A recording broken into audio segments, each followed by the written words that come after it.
A little disclaimer for YouTube. I do have Tourette's, so please excuse any swearing. Let's get into it. Cheers.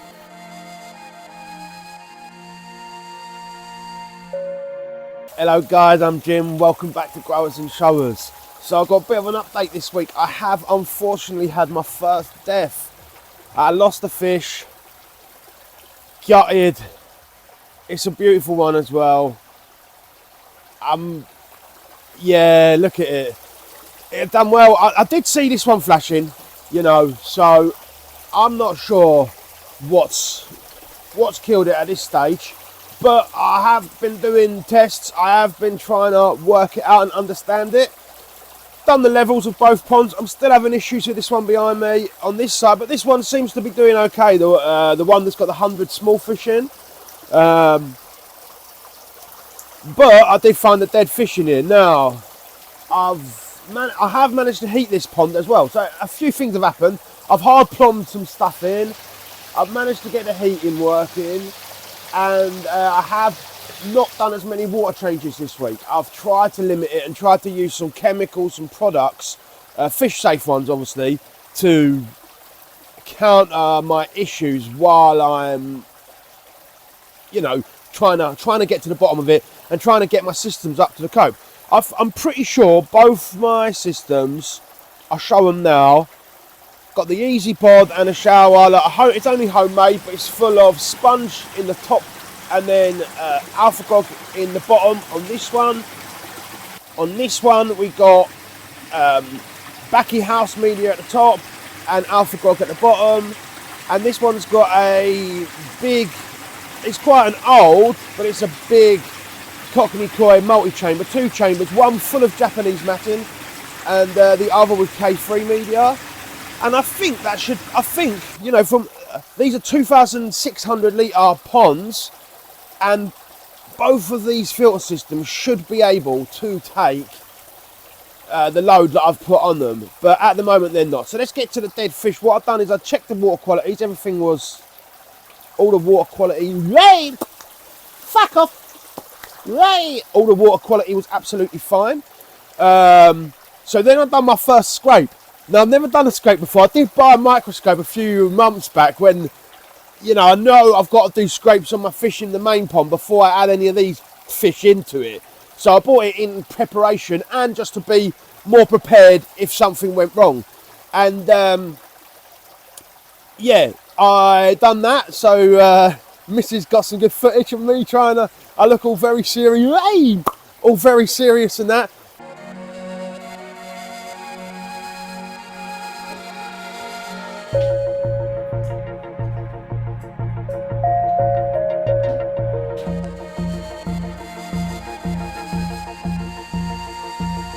But I found nothing. I looked, you know, I could have missed something. Perhaps I'm not ruling that out as a possibility because it was my first time. But I watched many videos. I had a few things up on the screen that I could be flicking between.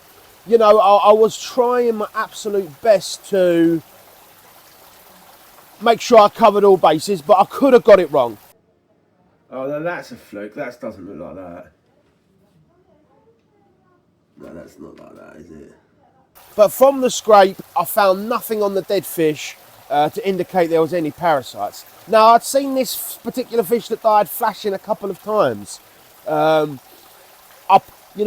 splice in some more footage of it here, and you guys have a look and tell me if you can see anything on the outside that might have done.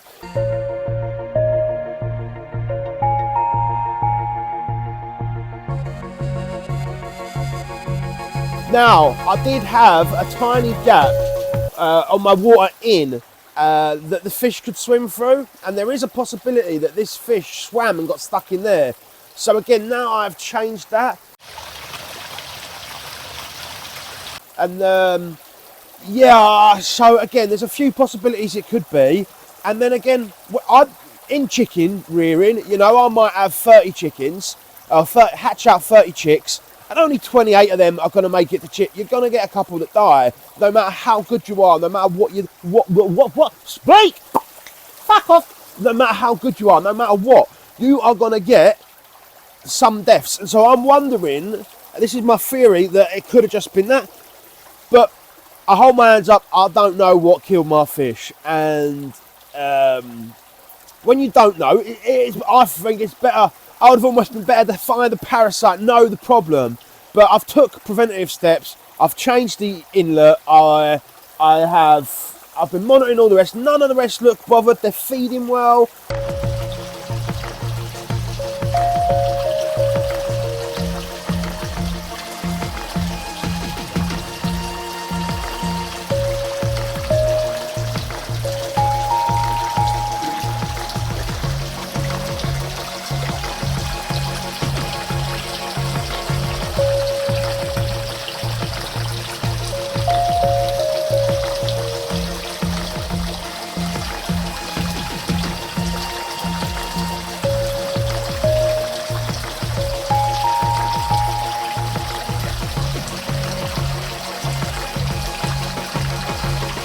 I have heated this now, so you know they're active.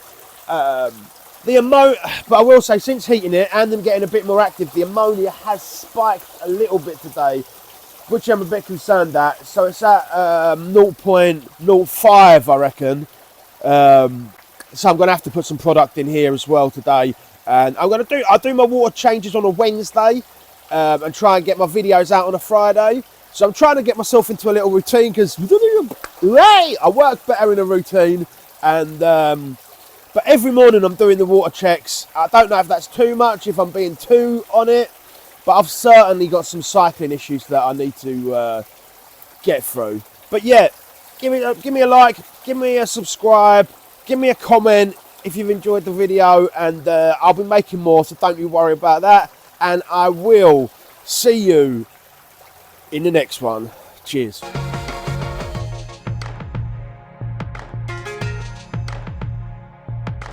Slow start here this morning. Just going down to do the chickens, and what a sunset. Sunrise. I don't know what time of day it is. Yeah, what a sunrise. And I'm editing the video today, so I thought I'd chuck this in at the start or the end. Who knows? Bonus content. Whee!